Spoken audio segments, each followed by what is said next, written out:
Dear students and welcome. Today we are going to start lecture 11 of chapter 11 homeostasis. Our today's main topic is about homeostasis in humans. Before this we were discussing about homeostasis in plants कि plant किस तरह से अपने internal body condition को maintain रखते हैं.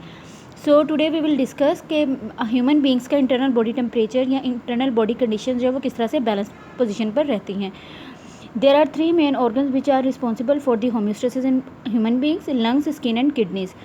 So lungs remove carbon dioxide from blood. Lungs जो है कार्बन डाइऑक्साइड रिमूव करते हैं ब्लड से और ब्लड में ऑक्सीजन को ऐड करती हैं. It means that this perform the function of purification of blood. Skin it maintain our body temperature and also remove excess water and salts from the body in form of sweating. Kidneys it filter the blood from the waste materials like urea, uric acid and nitrogenous base, and it will remove that waste in the form of specialized form that is known as urine. So let's start skin 11.21 topic on page number 21 of your book. So let's see skin. It is our largest organ of our body and it has two layers. First one epidermis and second one dermis.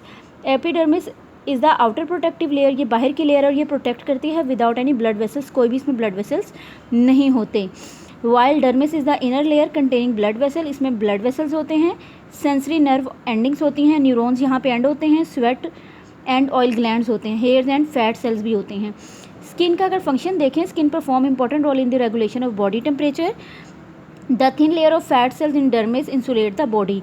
और हमारी जो dermis में fat की एक layer मौजूद है वो हमारी बॉडी को इंसुलेट करती है. इंसुलेट मीन हमारे बॉडी टेम्परेचर को मेंटेन रखती है, बैलेंस रखती है.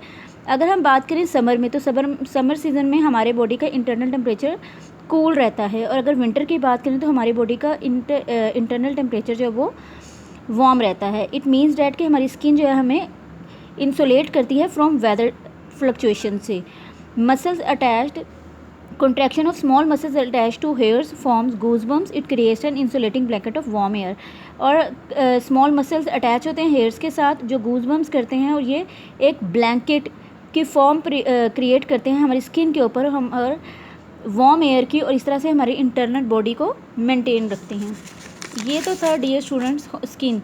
अगर similarly skin helps in providing cooling effect when sweat is produced.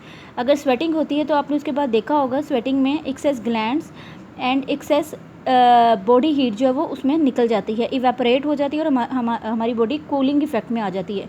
हमारी बॉडी कूल डाउन हो जाती है. Metabolic waste such as excess water and salts and urine uric acid also remove through the sweating. ये भी पसीने के जरिए निकल जाते हैं. Lungs, if you are talking about lungs, तो हम लोगों ने इस लंग्स के बारे में ऑलरेडी पढ़ चुके हैं प्रीवियस चैप्टर में. These are exist in the form of pair and these remove dissolve carbon dioxide from the blood. और ब्लड में जितनी भी कार्बन डाइऑक्साइड होती है वो उसको रिमूव करते हैं. जितने भी हमारे सेल जितनी भी कार्बन डाइऑक्साइड परफॉर्म करेंगे सेलुलर रेस्पिरेशन के दौरान प्रोड्यूस करेंगे, लंग्स उस कार्बन डाइऑक्साइड को बॉडी से रिमूव कर देगी, एक्सपेल आउट करेगी.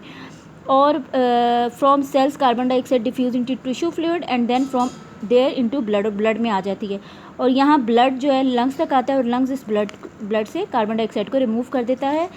सो लंग्स जो है प्योरिफिकेशन ऑफ ब्लड का फंक्शन परफॉर्म करते हैं.